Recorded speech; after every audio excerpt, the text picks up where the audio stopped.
views expressed on this program are those of the hosts, guests, and callers, and are not necessarily those of this station, its management, or other advertisers. You're listening to Transformation Talk Radio.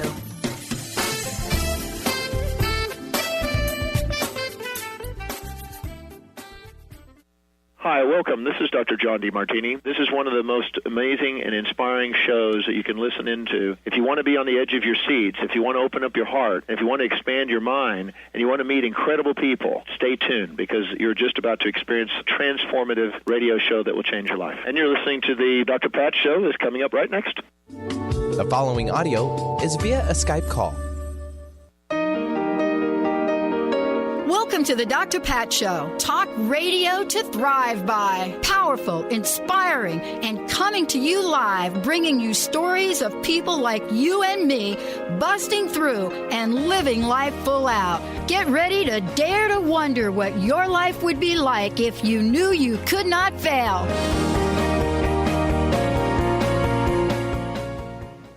Hey, everybody. Welcome, welcome, welcome. It's great to have all of you tune us in and turn us on. And for those of you that are just watching us on Facebook, howdy to you, partners. Today we got a great show for you. What does it mean to chase our lives? You know, how does that show up?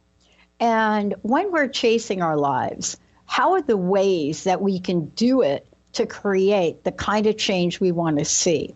So chasing your life, a spiritual journey from stress to success and peace with my friend, colleague, author, Joe Nunziata. We are going to go on a journey today together that looks at how we get from where we are, wherever that is, to where you actually want to go. You know, out of the gate, the question then becomes, one, do we know where we want to go? Two, do we believe we can get there?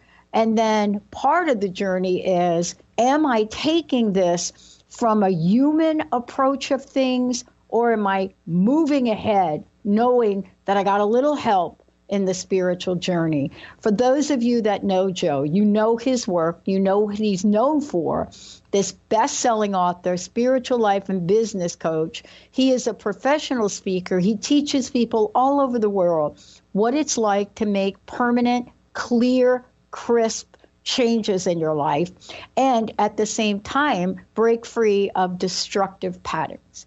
You know him from the various books he's put together, whether it's Karma Buster or Spiritual Selling or Finding Your Purpose, any and all of the above. The thing that we're talking about here today is this idea of stepping out into the world and looking at how do I get this? How do I get from this place of chasing to actually arriving? Joe, it's great to have you here today. Thank you, Dr. Pat. Always a pleasure. Chasing your life. Let's talk about that. Let's talk about the meaning of it. I love the questions that you have in this book, and let's talk about the book for a minute.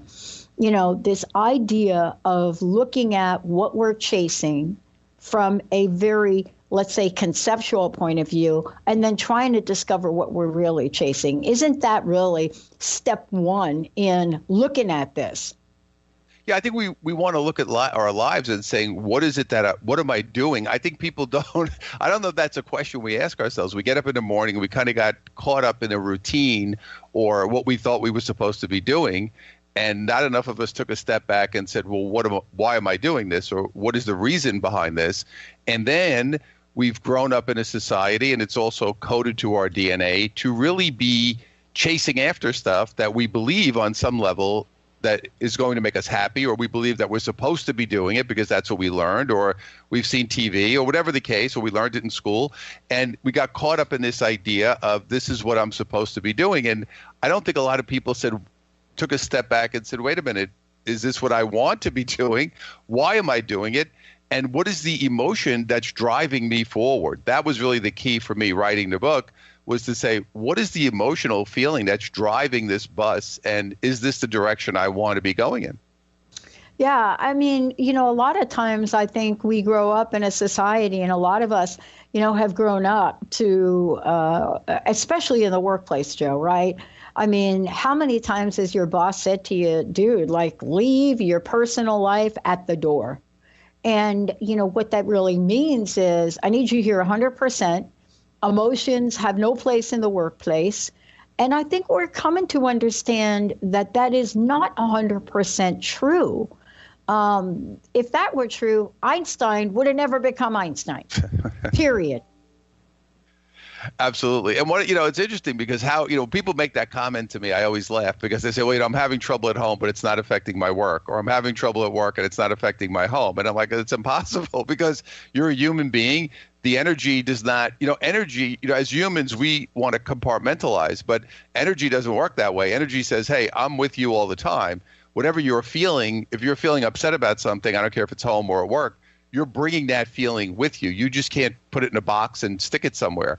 So the idea that emotionally, whatever's happening in my life at one area, now I may be able to do it for a short period of time to get through a project or get through something, but in the big picture, you can't do it. So your emotions are so critically important, and understanding people and emotionally where they are is very important for all of us.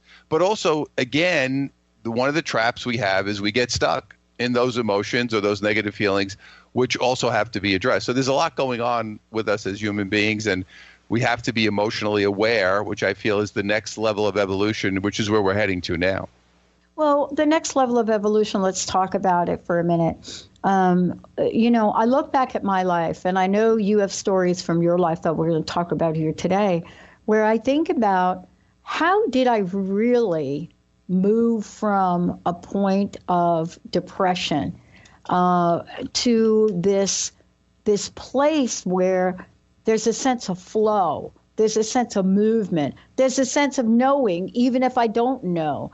Isn't that really that juicy stuff that you don't even know is happening? That place where you just put one foot in front of the other and you're getting through it. Even if you're suffering loss in life, right? That's really the key. Well, the idea is, I think for us, the flowing to me revolves around not thinking. So when you're thinking too much, which is what we're all guilty of it at certain points in our lives, and we've been conditioned to do it, so it's part of that as well. So when you're thinking a lot, you're not flowing because all your creativity comes when you're in a free-flowing space. When you think about when you're creating, you are a creative person, you write, you do shows, you do all these things, myself included. I can't sit at the table at the desk and say, okay, I need to be creative now and come up. Things just kind of come in. And that's when you're in that kind of free-flowing space. So for us, life gets easier when we minimize our thinking and just say, I'm just going to kind of go with what I'm feeling and then utilize my thinking when necessary, because there's certain times we do need it, and not the other way around. I think we've become mostly thinking and very little flow and feeling. We need to flip it and say, I need to be mostly flow and feeling, and thinking almost is a tool that I will use when necessary, but for most of the time, I really don't need it. Well, I mean, let's talk a little bit about, how you're bringing this message forward. And what I'm referencing in particular for the moment is your book, Chasing Your Life, A Spiritual Journey from Stress to Success. I wish I could say, I wish people listening today might be thinking, okay, right there, here she goes again. She's going to get off on the spiritual thing. Well, here's what I want to say about this. I've done it the other way. I've done it the other way, Joe. I've done it the other way. Let me tell you what the other way has gotten me.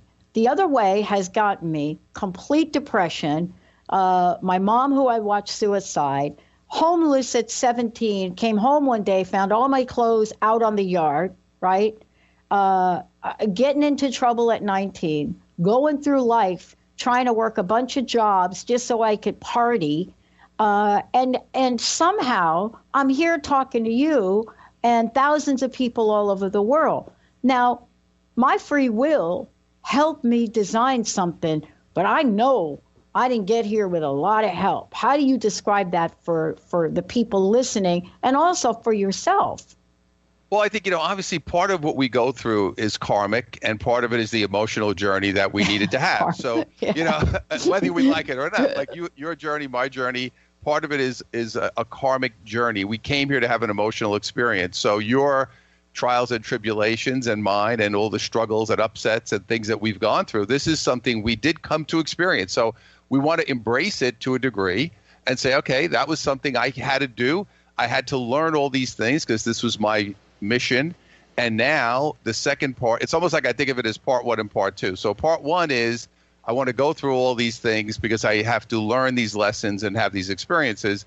Part 2, if you're fortunate enough, like yourself or like myself, that you got through it, which a lot of people didn't, you say, now I have the ability to take that knowledge and what I've learned and my own journey and help other people heal. So that's really how I see it from that perspective. So I don't look back and say, oh, my life was terrible. I look back and say, well, okay, I had a lot of issues and a lot of problems and death at an early age and many challenges.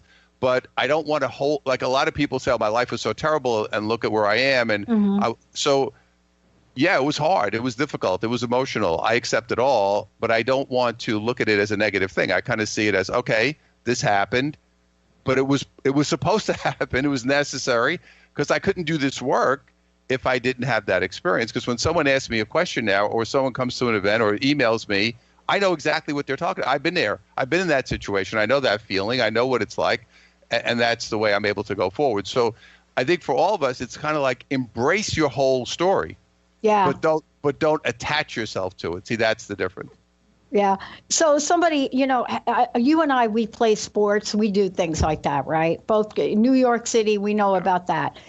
So there's a phrase when people always ask me, I play table tennis with a guy, and as I'm playing with them, his name is Paul, and we play together. So every time he's getting ready to serve, he turns to me every time. He says, "Are you ready?" Every time. And I used to think, are you ready? Okay, so is it just me that he thinks? No, he's asking me, am I ready for a very important reason, and he does it every time. The thing that, I said something to him one day, and he never asked me again. And we're playing, and he says, are you ready? And I said, Paul, I got to tell you, I was born ready. And so I want to ask you about this because being ready or having a ready state is very different than having a chasing state. And I know what it's like to chase. And I want to ask you about chasing for a minute. What do we chase? We chase the winning lottery ticket. We chase the love of our life. We chase that job, that career, that thing. We chase. And here's the question for you. What is it about us as humans that maybe innately or karmically give us the chasing gene? Well, it's part of, everything in energy. When you do energy work, you understand everything is yin yang. So there's positive and negative to every element of your life. So everything that's positive has a negative charge. Everything that's negative has a positive charge. So chasing in our positive sense, let's say, as humans, we are inventors. And we are always looking to improve our lives. That's what we do. That's who we are. It took us from caves to homes and, plumbing and electricity, and all the things that we have are because we are, in a positive sense, chasing improvement.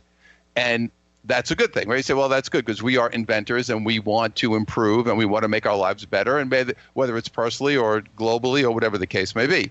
So that part of it is wonderful. That's like, wow, I want to improve. I want to make my life better. I want to improve the circumstances. I want to help other people, whatever the case.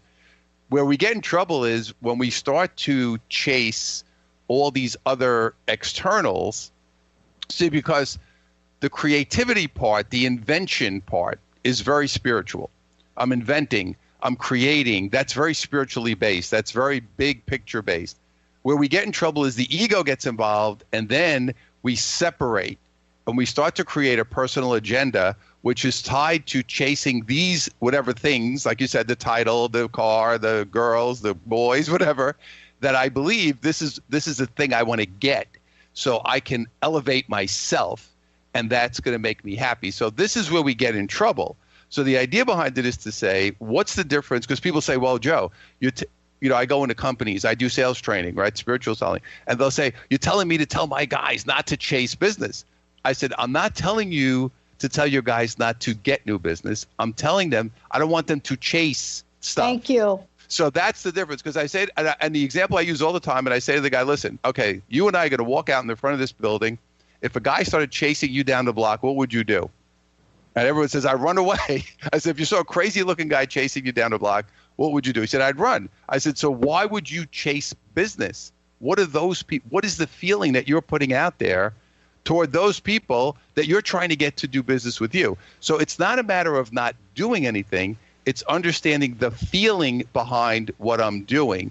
That's the difference. And this is what gets people bent out of shape, because they say, you're telling people to sit on their couches and not move. I said, No. absolutely not. No. I'm telling people to move forward in a different feeling of energy. That's what I'm trying to say. Yeah, let's talk about this a little bit more. I think you and I, and let's skip the break for those of you listening, because I want to make sure we're covering this. This is one of the most important messages, Joe, of this new year. Now, why am I saying that? So let me get all like astrological on you right here, or numerology on you, or let's just say it's all spiritual energy anyway. Let's just talk about that. There is an energy of let's get it done. Let's get it done. How do we know this? Just look at the events so far this year. Out of the gate, Golden Globe Awards, all of the movements that are coming to the forefront. And let's just say it. This is not about politics. This is about people deciding what they believe in. It doesn't matter what party you're in, but this is about people. And now they're coming forward. They're taking an action, right? Oprah does a 9-minute talk on the Golden Globes the other night, and now everybody's buying Oprah 2020 pins. That's how fast, right? But that's not a chasing energy, is it? Well, that's a different kind of feeling, because what ended up happening here was, and let's get a little astrological if you like, because I'm Thank you. And I like numerology and numbers, and I understand that every year carries different vibration and different energy. So what basically 2017 was a year that we really looked at as a foundational year of shifting. We knew there was going to be a lot of changes. It started, obviously, for us in the United States with Trump being elected, which shook up the world, and has continued to do so because he is a disruptive force, in a sense, from a spiritual perspective, because the old system needed to be resolved in some way. So that's really what his job is. So, whether you like him or not, that's really what he's there to do. That's right. And then we started to see all these other things. We started to see these iconic figures that we looked at for years and years and years. They were going down. It was like dominoes. And what's amazing was one day I was online just kind of researching around. There are so many other ones that you're not even seeing that are known to a lesser degree, but there's so many big ones that you're not even seeing the hundreds of other smaller ones that are coming out every single day, whether it's a local area, a regional area, a news guy, a business person. It's coming out left and right. So the breaking down of old structures is part of what this is about, where these things that were acceptable, let's say, for many, many years, and this goes back thousands of years. This is not 20 years ago. We're talking about thousands and thousands let's do of years. this, because this is so important to talk about this now. Yeah, we're not talking about this. Is not last week. This has been going on for 5,000 plus years, where the same energy has been moving forward, where we've had abuse. We've had abuse of power. We've had abuse with money. We've had an inequity problem, which is continuing now. So all of these structures are going to start to go down. We're talking about the financial institutions, business, religion. We're seeing it now with powerful people dropping down, because in this new energy and new timeline, these things will not be supported anymore.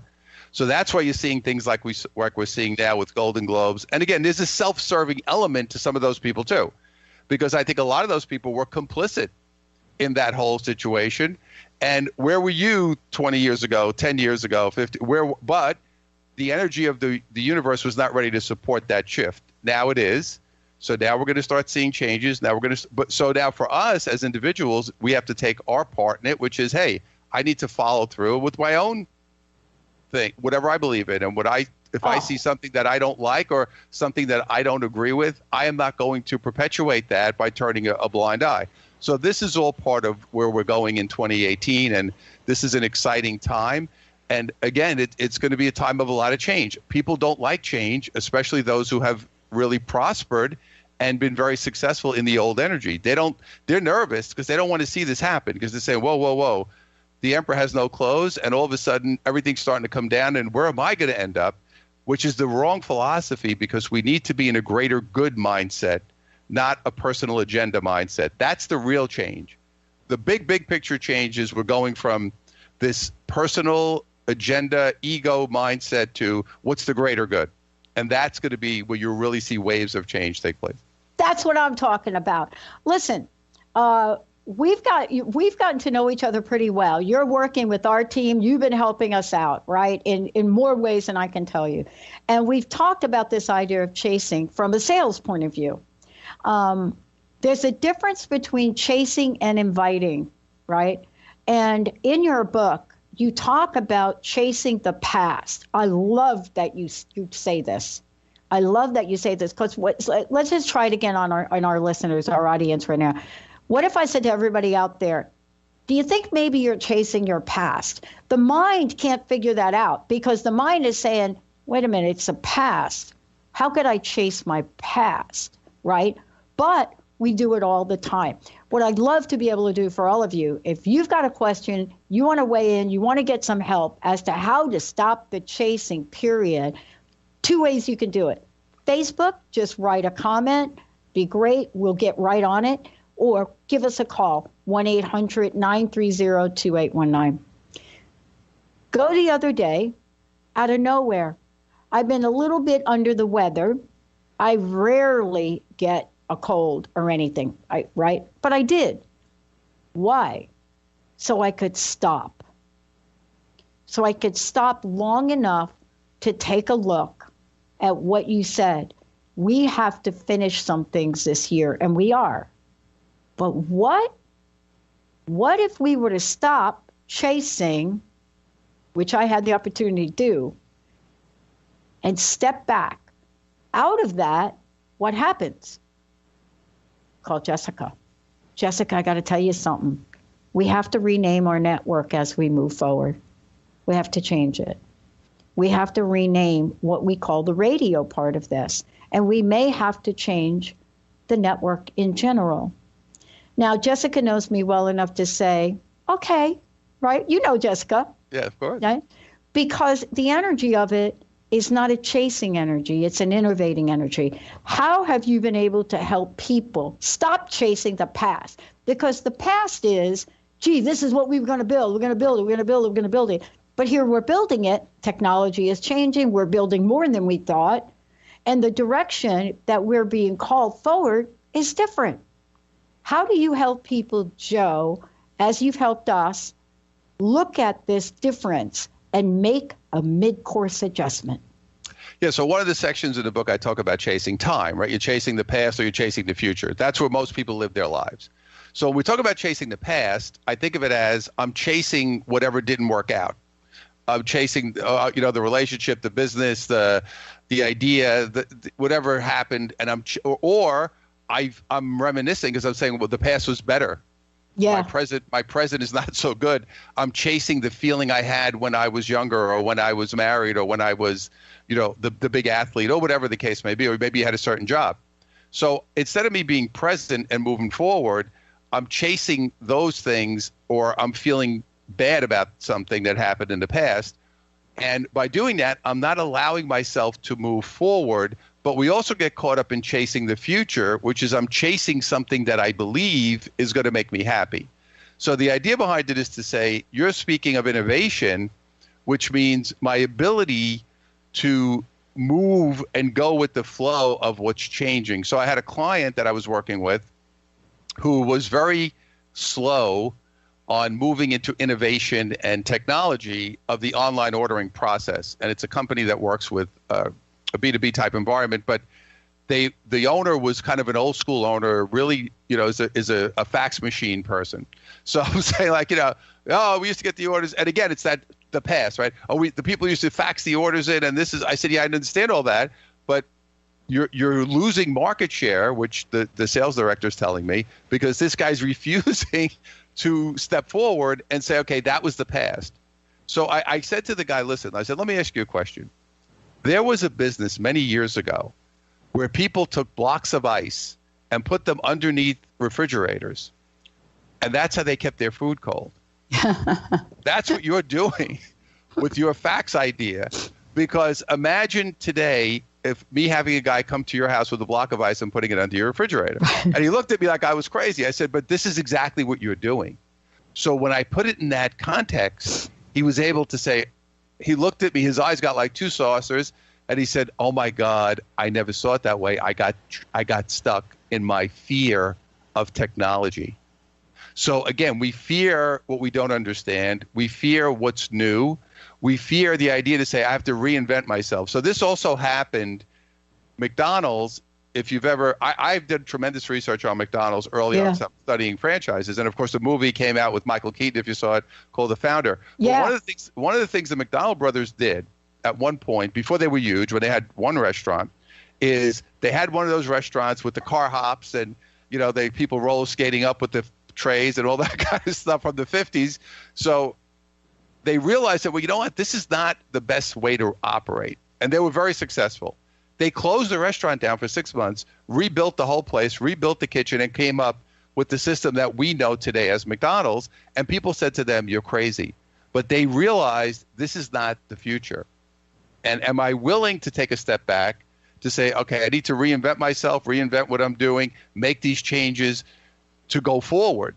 So the chasing of the past is a lot of ways it's fear-based, of saying I'm trying to hold on to the past and I'm chasing after this idea, but the energy is always moving. Time is moving. Things are moving. You can't do that.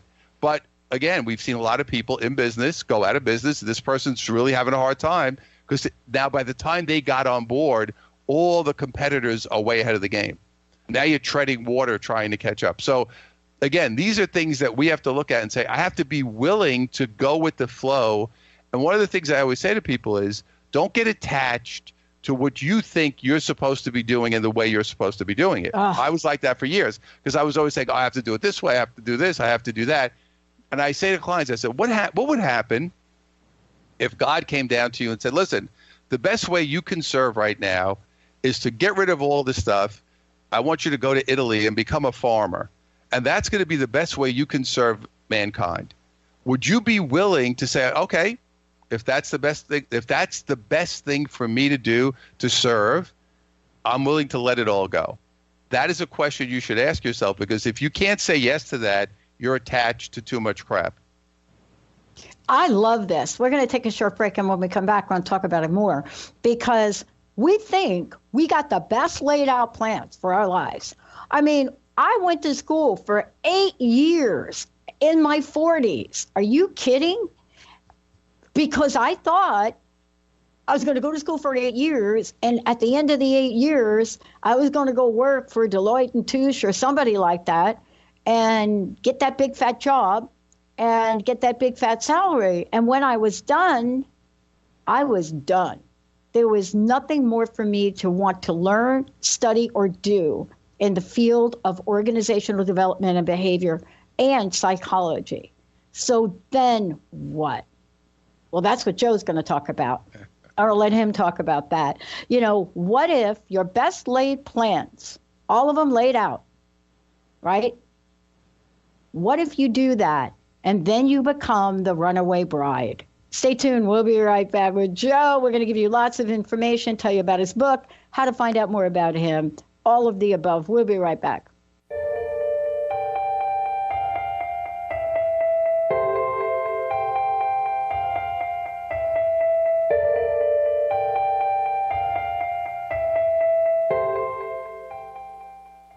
Have you ever lost your way while driving somewhere? This can be unsettling, as you don't know if you should go left, right, forward, backwards, or make a U-turn. Hi, I'm Eve from Elite Tarot, host of the weekly show Mainstream Metaphysics Radio, where we harness the power of the universe for happier living. As an intuitive coach and professional tarot card reader, I work with clients worldwide on helping them get back on their natural road of living their life with joy. Next time you feel off track, tap into your inner child's sense of joy and write down on paper the non-negotiable qualities that you're needing in career or love, but without limiting specifics. With your list, you know where to place your energy going forward and where not to. You're always best served when your inner child is at the navigation controls. However, don't worry, you still have the keys to the car. If you would like to schedule a personal navigation session with me, please visit my website at elitetarot.com. That's ELITETAROT.com. Holistic Medical Center is where you find it all. A healthy space with doctors who care, see, and listen to the whole you. Hi, this is Dr. Darvish. If you have not found an answer to your chronic symptoms, you will find answers here at Holistic Medical Center. Our doctors find the root cause of your symptoms and guide your body towards healing naturally. We transform lives from within. Visit drdarvish.com or call 425-451-0404. Gain powerful insight and practical tools to support you on your spiritual journey. Access your higher self and tune in every second and fourth Thursday at 12 p.m. Pacific to A Life Untethered with Andrew Martin and now co-host Jeremy Nudell. Walking the Path of Freedom.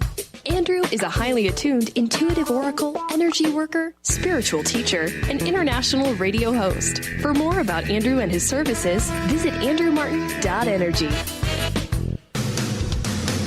Transformation Talk Radio is dedicated to the education and awareness of Lyme disease. Hey, everybody. Welcome back to Lyme Talk Radio. I'm Dr. Pat, joined here by Dr. Nusheen Darvish. Dr. Pat Basili and Dr. Nusheen Darvish will be bringing the most innovative, groundbreaking information, research, treatment innovations, and stories from those it affects every day. I'm so excited to be talking about this. We have so much to share. Dr. Darvish and I are planning to do is connect the dots. People suffering with all sorts of chronic diseases. It's time. It is time for them to transform. Tune into Lyme Talk Radio and help keep our mission strong. For the loyal listeners out there that have been listening to this incredible show on Lyme disease, we are not going to let you down. We're going to come through stronger and enrich the platform for Lyme disease awareness through Lyme Talk Radio. The message will continue, the conversations will become stronger, and the healing epic.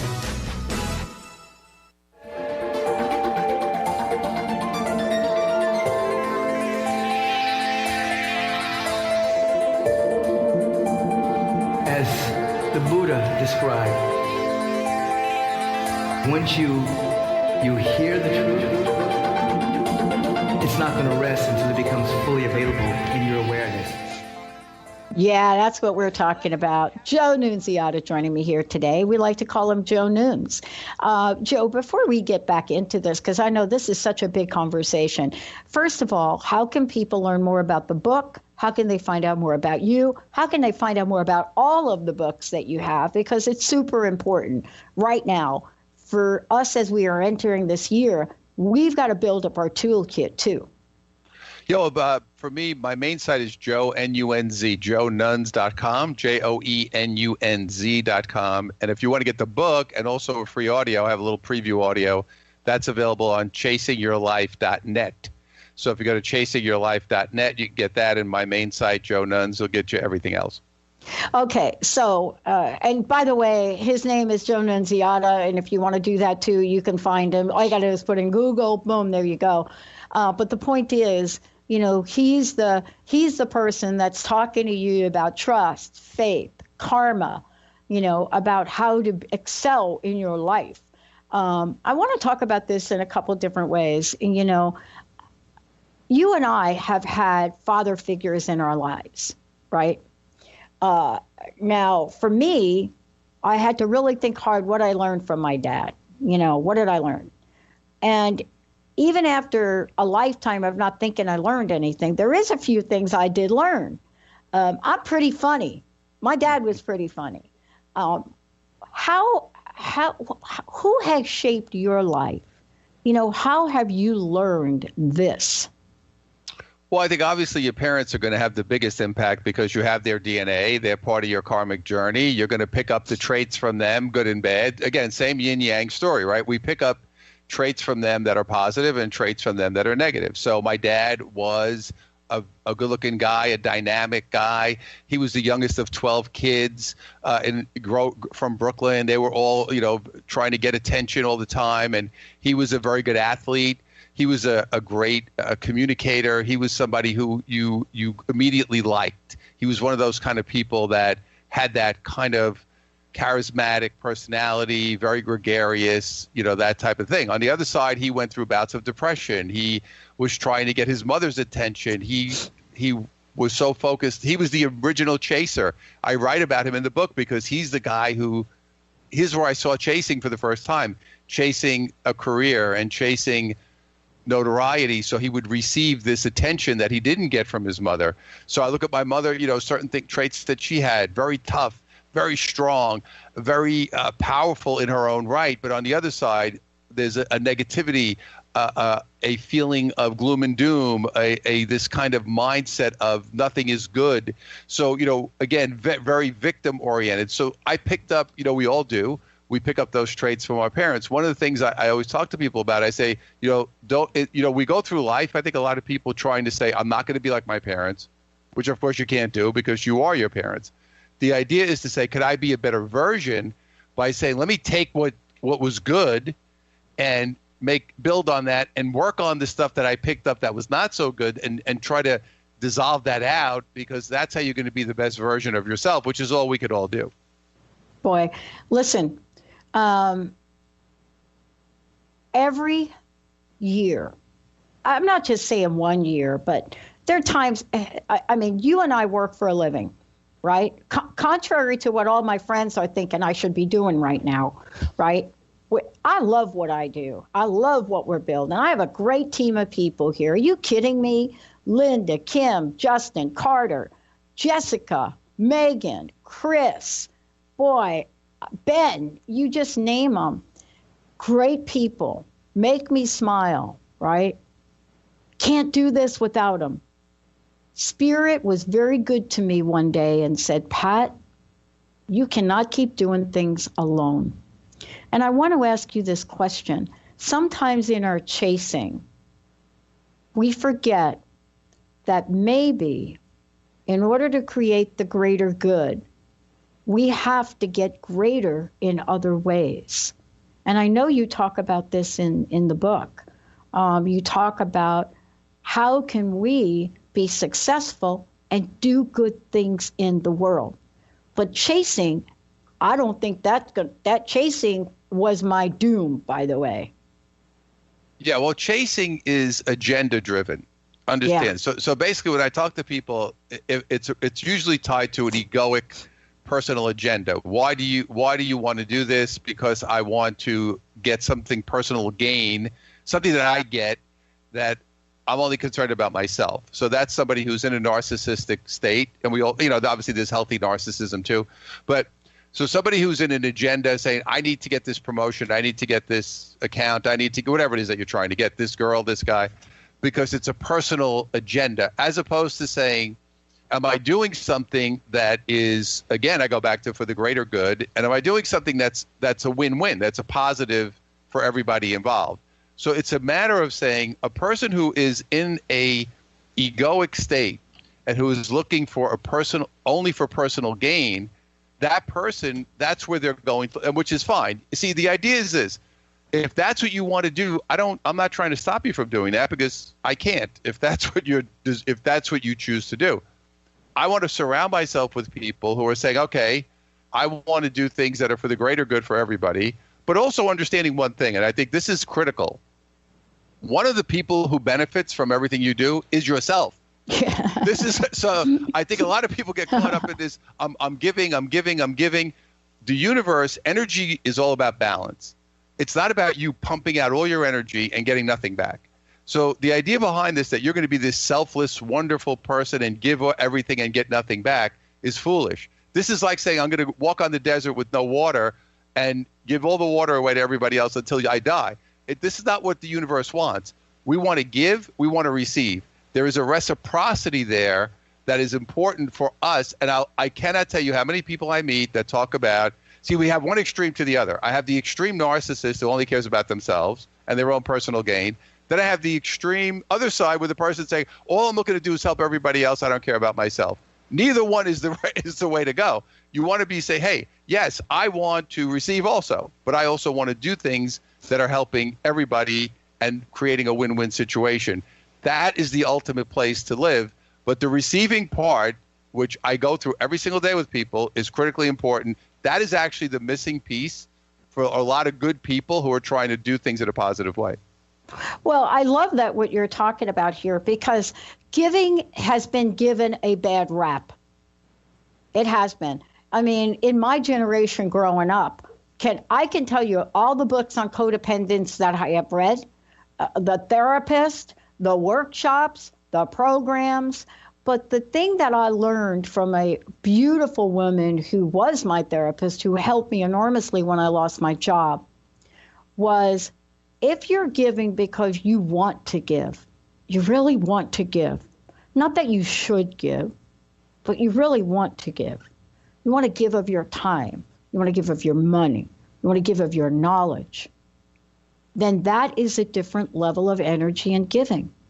It is an intention of giving that is unconditional, and the universe responds in light, doesn't it? Yeah, so again, it comes down to, it was funny because I actually think I wrote about it in this book where there was one, did. I had to go to a meet. My wife was very involved. Well, my son is older now, but when he was small, in the community with the school and all this kind of stuff, and it was all the volunteers. So I think one time I had to go to a meeting, she couldn't go. So she said, and I never went because I was always doing something. But she said, could you do me a favor? You're home today. Could you just go to this meeting? And I go in. And all these people are complaining, and they're upset, and they're saying, "Do you believe we have to do all this?" And I'm saying, "You're supposed to be the volunteers. What aren't you there for that purpose?" But all they did was complain about the people who were not volunteering. And look, we're doing all the work, and their kids are benefiting. And why am I doing it? Well, that's not a pure space. If somebody chose to go play tennis instead of volunteering, that's their choice. It's not for you to judge that choice. You're volunteering because there's a lot of martyring in it. There's a lot of that kind of, I'm doing all this because I'm so wonderful, instead of saying, don't do it if you don't want to do it. I always tell people, if you don't want to do something, that feeling of, of guilt, shame, I'm supposed to do this, that is not giving. That is not in the spirit of giving. Giving is, I do something because I want to do it, and it makes me feel good. And I'm not looking for anything. I'm just doing it because it feels good. That's giving. Everything else is personal. We're back to the personal agenda of I'm doing it because I want people to like me, or I want to prove how wonderful I am, or this is how I validate myself. So the idea behind it is, if you don't want to do something, don't do it. It doesn't make you a bad person. Do something that you feel good about, and if you do it, you don't attach anything. You don't attach an expectation. You don't attach yourself to the outcome. You just do it. If I go do stuff, that's it. I'm not saying, I'm doing it because of this, or I'm just doing it. I'm not. So but again, these people go out, they have a resume full of all these wonderful things that they do, but they don't do it with a pure heart. So different feeling. I love it. Listen, I want to let's skip this other break too. I want to talk to you about a couple of things in the book. And by the way, there's so many things that you're bringing to the forefront. So before we get back into it, what is the best way for people to find out more about you again? What's some of the social media people can follow you, and tell people how they can find out more about the book, get the book, all of the above. So go to joenuns.com, all my social media, all my contact, all my products and programs and webinars. And I have actually a webinar coming up next week, which will be awesome, called Change Your Energy, Change Your Life, which is it's a free webinar for people to understand how this energy system works. Yeah. And you can also go to chasingyourlife.net for the book, and also to get a free audio preview. And you can get, obviously, Amazon, Barnes & Noble, wherever books are sold. So either one of those will be great. Awesome.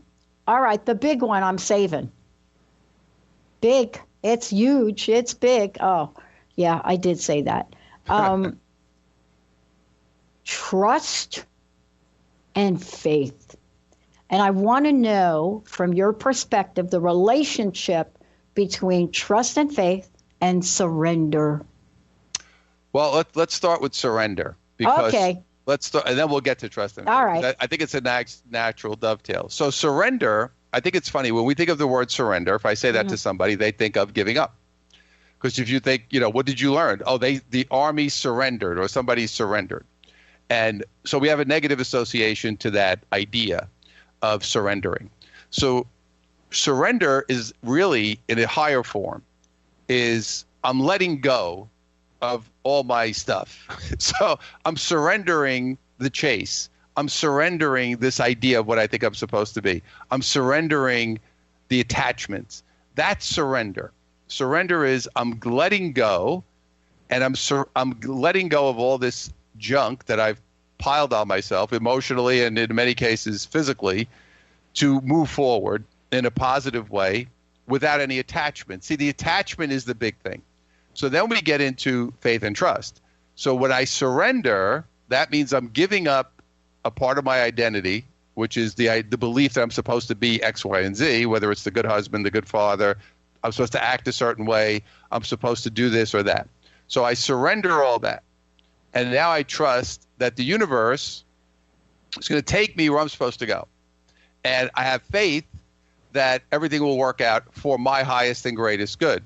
But I understand it doesn't mean I don't hit bumps in the road, because my highest and greatest, all my bumps in the road were necessary for my highest and greatest good. I don't look back and say, well, I shouldn't have had those. So it's an understanding. Now, faith and trust is a feeling that takes time to get to. It took me a long time. So I would always say, well, I have faith, but deep down I didn't, because my past was so negative and had so many problems and failures that it was hard for me to say, how can I get to this place? So what the universe did was it broke me down to a point where it said, I'm going to smash you up. I'm going to strip your ego. I'm going to rip everything out. It's almost like a purification process and say, as you said earlier, Dr. Pat, I tried it my way in my egoic state, and that didn't go well. So it got to a point where I said, okay, I got to surrender. I have to have faith, and I have to let everything go. And now here's the problem we have as humans with this.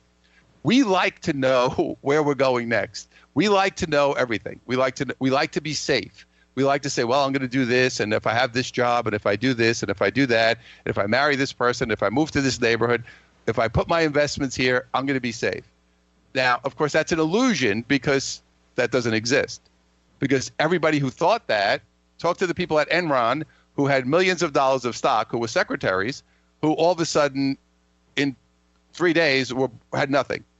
So, but they thought they were saying, I invested all my money in this great company. I came in, I was a secretary. I had it in my 401k, and I'm set for life. And all of a sudden in 3 days, the universe said, no, you're not. So this is the illusion of humans to say, if I do all these things, I'm safe. But the universe says there is no such thing except your inner peace and your inner faith. That's the only thing that keeps you safe. So if you don't have faith to say, hey, no matter what happens, I have faith that I'm going to be brought, even if this looks really bad and I lost all my money or like went bankrupt twice like me or went through the trials like you did, I have to say at the end of the day, doesn't matter. This is where I'm supposed to. I have faith that I'm going to be taken to the next place. And when you look at life, the problem with us for life is I can't see the future. I can only see the past. If you look back, you can say, well, wow, those things make sense now. They didn't make sense when I was going through them. So what you want to do is live in a space to say, it doesn't matter if it makes sense now. I understand that there's a reason for it. Right. And there's an understanding behind it. So that's really about, but it's a place, it's not just, a lot of people say the words, they don't feel the feeling. You have to feel faith and trust. I always say to people, do you believe? Do you feel it? And if you don't feel it, it's okay, because it takes time to get there. But you have to feel it deep down. But it takes time to get to that place, because you've got to surrender or you can't get there. See, so that's kind of the little caveat. If I don't surrender, I'll never have trust and faith. Yeah. I mean, this is really what we're talking about today is, providing some information and tools and insight for people. So as we move forward, we can make some changes that can get us from where we are to where we want to go. And we may not know what all those changes are, but part of this, and you also talk about it in the book, is having some tools so we can move to what you call the creation mode, right? So that we're not stuck in a place of our problem. right? Growing up in New York, I know what happens when you hit a pothole on the street, right? On the surface, you can't really see how deep the pothole is until you actually hit it, and boom, there you are. But what is it that we can create that says, even if I hit the pothole, I can create a way to either fix what happened as a result of that or avoid it altogether? Well, the pothole is obviously, anytime we hit a pothole in life, we put the pothole there for ourselves so we could learn something and we could experience something. So every time you hit it, that means if you keep hitting it, that means you haven't dealt with that issue. So there's an emotional issue there that you are not addressing. And that's why you keep hitting that. That's why people get trapped in cycles, because they're not dealing with the emotional issue that is underneath the pothole. So the way the universe works with your soul and the way everything works going forward is, I'm going to keep putting these things in front of you until you deal with it emotionally, and then it won't happen. The pothole will be gone. It will be filled. You won't have to hit that pothole anymore. So the understanding is to say, life here in physical form, yes, I'm going to always have issues or some kind. I don't have to stay stuck in those issues. See, that's the difference. But it doesn't happen mentally. It happens emotionally. That's the difference. I can't fix it in my head. I can only fix it in my emotion, because my emotion creates my vibration, which creates the pothole or takes the pothole away. Mm-hmm. Where we get stuck as humans is we've gotten too much in our heads thinking I can figure it out. And if I do X, Y, Z, I'm going to be okay. And then you do X, Y, Z and it doesn't work. Why? Because you're still carrying the emotion that created the problem in the first place. So that's the key to going forward, is really learning how to manage your emotional state and say, this happened to me. I have to understand why I am creating this now, and what is happening emotionally to me that I need to deal with. Once I do that, then I can deal with that issue, dissolve the energy, and move forward. That's the difference between moving forward and staying stuck in that cycle of pain, so to speak. And what you're talking about, Joe, and you talk about in the book, is like removing the desire to chase. Because we're not just talking about, just don't do it, just stop. We're talking about that there is this yearning, this thing that causes us to chase to begin with. And we're talking about getting at the root of that. Right. So the idea is anytime you want to make a change in your life, I have to get to the cause. We're very effect driven. We look, we have a pain, we take a pill. We're very much focusing on the effect. I always laugh at the war on drugs. The war on drugs, you can never win, because as long as the people want drugs, they're coming. Yeah. The only way to stop the war on drugs is stop people from wanting it, because the bottom line is, as long as they want it, we had it with prohibition, we had it with everything. Now we have all the legalizing of marijuana because people want it, they're going to get it. So the idea that you're going to stop it by going after the drug guys, legalize it all, because that's how you take those guys off the game. Legalize everything and control it and make sure it's safe. And then you eliminate all of the illegal guys that are making millions and billions of dollars. What we're doing is we're trying to attack the effect, which is, I'm going to take the drug addict. You're not going to stop people from doing that.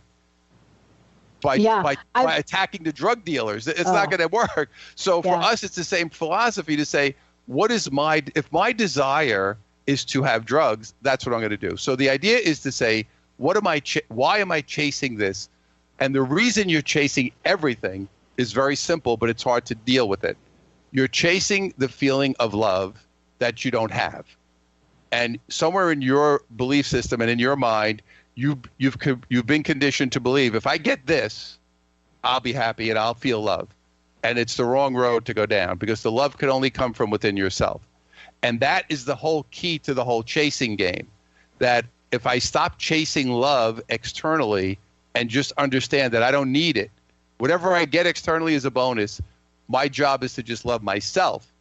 That's all you have to do, and everything else falls into place. But it's very challenging as a human to get to that place. It sounds easy to say it, but getting there emotionally is the journey for all of us.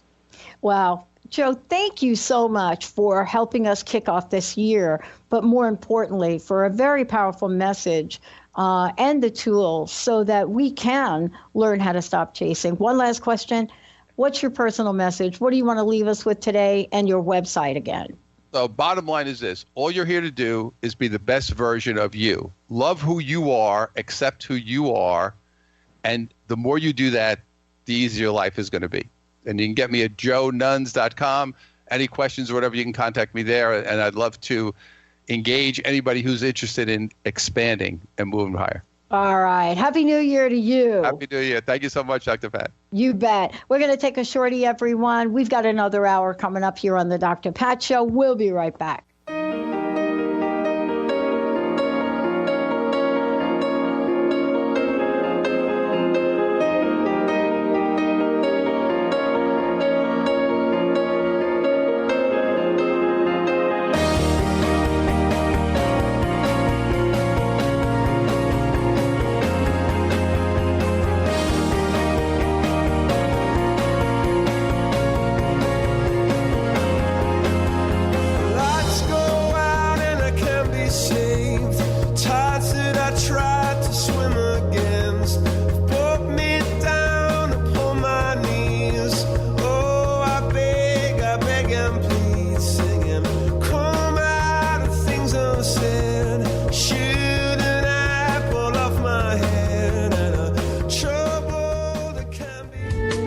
Preceding audio was via a Skype call.